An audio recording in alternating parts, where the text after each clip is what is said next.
ngaos khataman gitu. Kalau sedikit niki ngaos kalian mbak-mbak mawon niki sing kiai kalian punya mboten usah ngrungokno. Mboten usah midanget.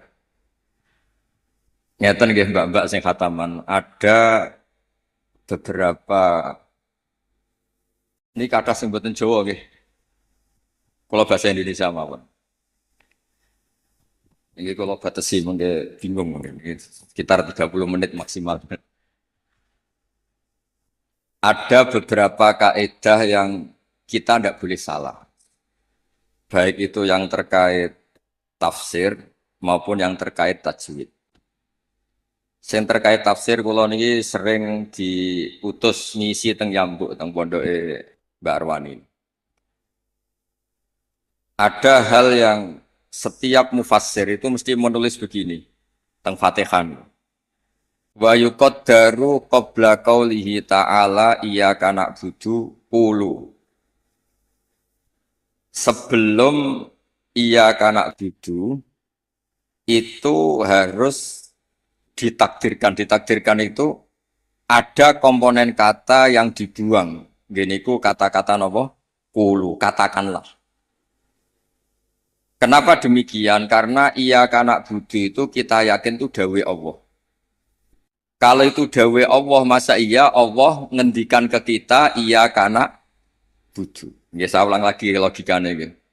Masa iya Allah ngendikan ke kita iya kanak budu. Berarti Allah yang nyembah kita. Masa Allah ngendikan ihdinas siratal mustaqim, tunjukkan jalan yang benar. Maka ngendikan Imam Tobari, iya kanak budu itu dawuhnya Allah yang sudah dikasihkan ke kita.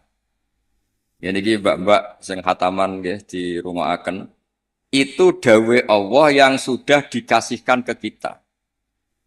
Cara Allah mengasihkan ke kita gimana? Allah bilang ke kita, wahai para hamba-hambaku, katakanlah iya kanak budu. Wahai para hambaku, katakan dalam doa kamu ihdinas sirotol mustaqim. Karena kalau itu kamu anggap masih kata-kata Allah yang tidak diberikan ke kita, berarti Allah ngendikan ke kita, iya karena itu kan bukan mungkin masa iya Allah nyembah kita. Itu hal-hal yang menjadi lazim untuk ilmu tafsir yang kategorinya cara kula nggih pun fardhu ain karena memang harus diketahui. Ya kalau baleni malih ya. Jadi ada ayat-ayat Allah yang sudah diberikan ke kita dan itu milik kita. Geniku misalnya napa iya kana abudu wa iya kanas itu adalah kalamullah, kalamnya Allah yang kira-kira begini Allah bilang ke kita ulu kalian semua harus mengatakan iya kana abudu wa iya kanas dan ketika kalian berdoa harus mengatakan ihdinas siratal mustaqim. Nah sebab niku termasuk kelaziman dalam ngaji Quran selain tadi ilmu tafsir juga tajwid yang mendesak itu wakaf. Ini ki ngapunten sangat teng Gusmo teng ning elok kula tutu poin mawon karena kula niku pancen pantangan pidato ngisi ngeten pantangan. Siji nggih kula yakin Pak Yai pun saged didik santrine. Dadi mboten perlu ngorbano kula kan ngisi. Dadi niki cerita sing pokok-pokok mawon. Yang harus mendesak sebelum tahu diroyahnya kajiannya itu adalah ngerti wakaf. Wakaf itu di Indonesia itu sudah ditandai sebetulnya sama Lajnah. Saya termasuk yang dimintai pendapat sering mas.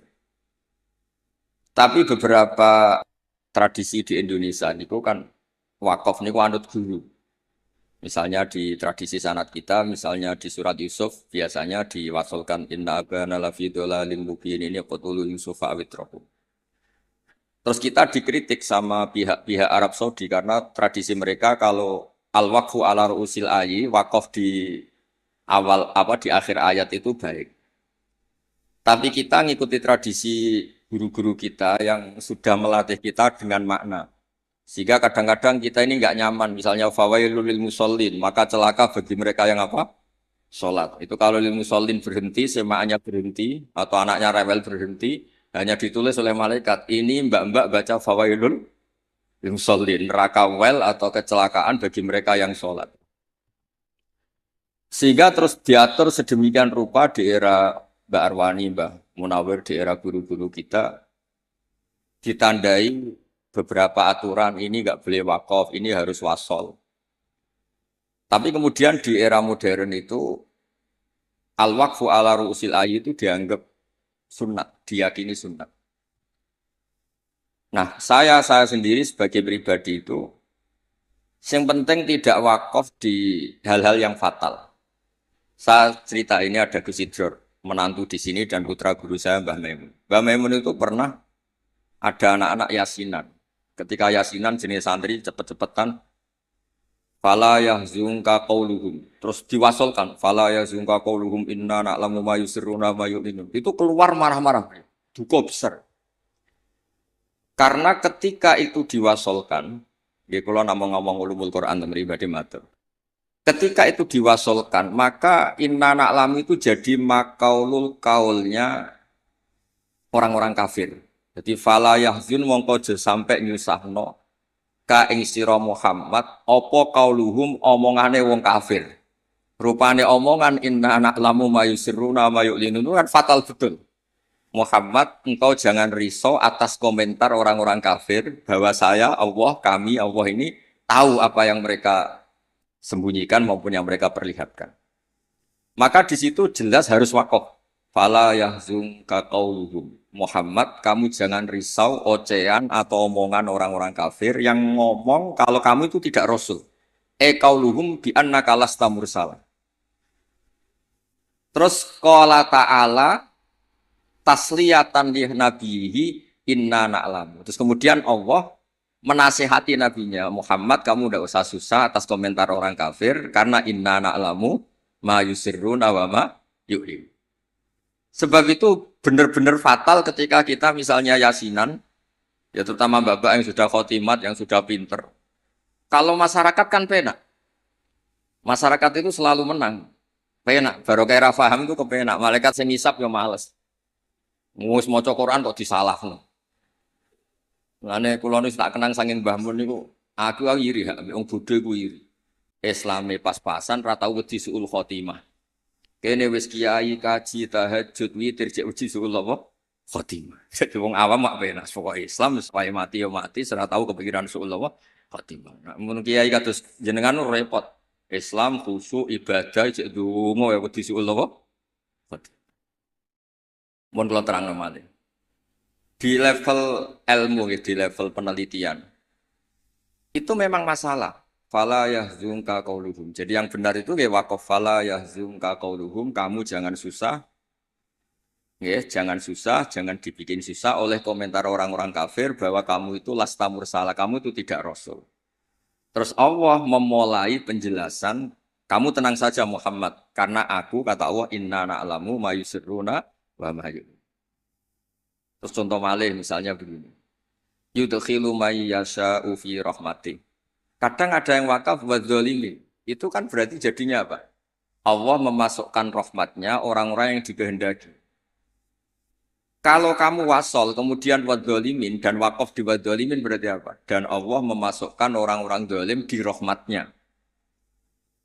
Nah hal-hal seperti ini kalau suwun mbak-mbak memang meskipun misalnya kita diroyahnya gagal itu jangan sampai secara tilawah yang mutalakotan min afwahil masyayah yang kita punya sanad itu jangan sampai tidak bisa.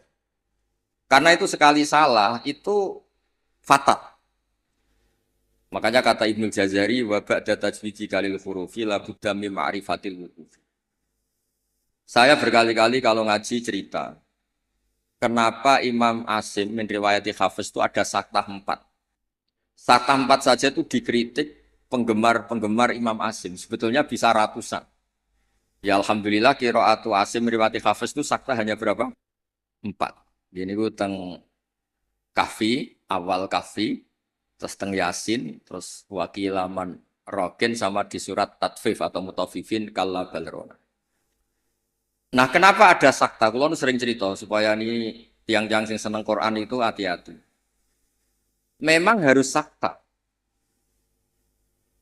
Yaitu tadi misalnya orang-orang kafir bangun dari kubur dan dia nggak tahu yang bangunkan siapa karena dia kafir. Kalau kita mukmin kan tahu yang bangunkan itu apa. Ketika mereka bangun, mereka terus tanya, "Mam ba'atsana mim marqadina." Mantai sapa iku ba'atsa nangekno sapa man nak ing kita mim marqadina saking turu kita.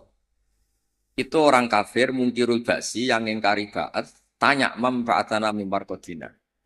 Terus Allah menjawab bilisanil malaikah hadza ma wa'adar rahman wa sadaqal.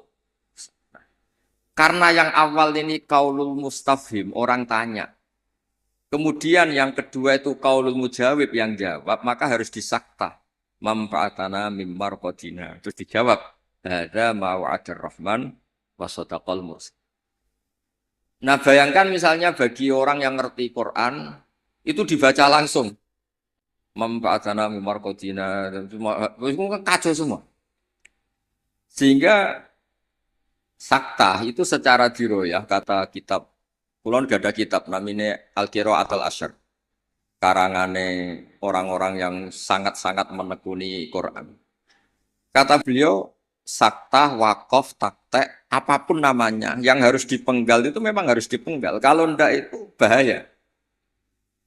Ya misalnya yang terkenal dia tentang kafi. Allah itu mensifati kitabnya apa? Alhamdulillah alladzi anzala ala abdil kitab terus walam yaj'al lahu iwaja. Di walam yaj'al lan orang gawe sapa Allah taala lahu ing kitab Quran. Ora digawe iwajan ing bengkok. Kalau kamu baca langsung qayyiman lan ora digawe ingkang jejeg. Berarti Quran itu ya ora bengkok, ya ora. Itu fatal betul. Tapi kalau jadi sakta, disaktakan itu terus normal. Walam yaj'al lan orang gawe sapa Allah lahu ing Quran to maring Quran ora digawe iwajan ing bengkok. Sakta. Ora bengkok iku apa?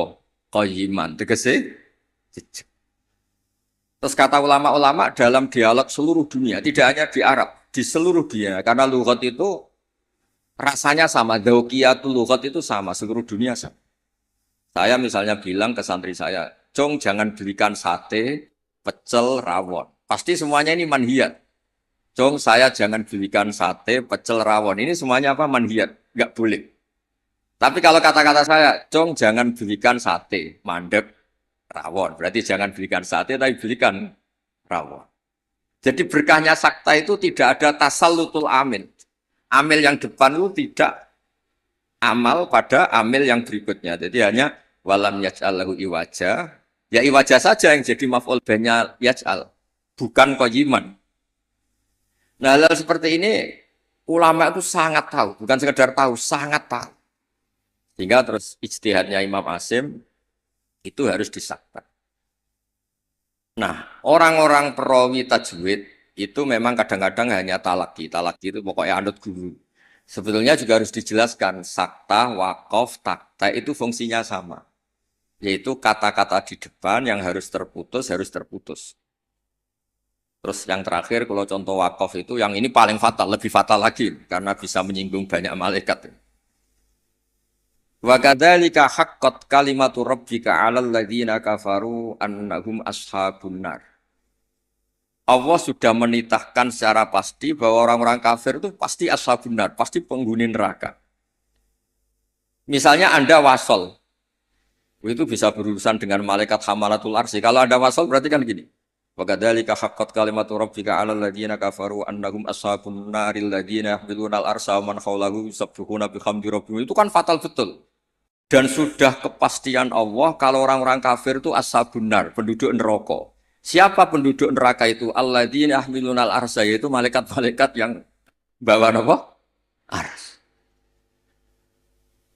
Jadi hal-hal seperti ini memang lani kula nggih syukur ditakdir radi ngalim nggih syukur. Dadi nek maca Quran niku malaikat itu gak gawok, dianggap normal. Menawa cara kula dadi malaikat roh macane Quran mungkin nggih mbak-mbak sing ngrungpati ngaji. Diwaca digebut ya sementing ordere selesai khataman niku. Semaan sementing bar. Niku ya pancen masalah tenan. Karena tadi ada lafat-lafat atau kalimat atau untaian kata yang kalau diwasolkan itu masalah. Ashabun nar itu adalah orang-orang kafir. Sementara alladzina fil arsy itu terkibnya mubtada. Berarti begini yang benar. Alladzina utawa ngakeh utawa para malaikat akeh sing yahmiluna al-arsya sak teruse ku yustabbihuna bihamdi rabbihim wa yu'minuna bihi wa astaghfiruna lil ladzina amanu. Kula suwun ning bab ngeten misale mbak-mbak buatan buatan kober diro ya. Gus kepengen nikah arep-arep payu nikah terus ra kober diro. Soale ngaji kula nu ngertos sanate ning elok ngaos teng kene Ki Nawawi ngrukem ngaos teng kene Mbak Arwani. Ki Nawawi niku koncone bapak kula. Zaman sami-sami teng Kudus. Beliau dulu malah manggen teng pondok Buyut kula, manggen teng Damaran Ki Nawawi ngrukem. Jadi ketika niki kalau ngomong namun fokus ulumul Quran. Jadi terus dikaranglah kitab-kitab ulumul Quran yang spesial wakaf. Karena wakaf itu yang paling fatal kalau salah itu paling fatal. Ya ada soal misalnya wa kadzalika haqqat kalimatu rabbika 'alal ladzina kafaru annahum ashabun nar kok terusane diwasolno alladzina hamilunal ars. Itu malaikat aras bicara bener. Biasa semaan ngawur, masuk malaikat hamalatul arsi jadi asabun, itu kan fatal. Kalau ngertinya tinggi baru kayak moco. Kenapa harus ada kul? Andai kan Nabi itu tidak mengatakan kebenaran, ya kita tidak tahu kebenaran itu apa. Ya setidaknya kebenaran itu dimaklumatkan, disosialisasikan, sehingga kebenaran menjadi nilai disebut kul huwallahu. Jadi ini mukjizat-mukjizat yang akan menamatkan kita ila yaumil. Ya, ngoten mawon nggih mugi-mugi manfaat. Assalamualaikum warahmatullahi wabarakatuh.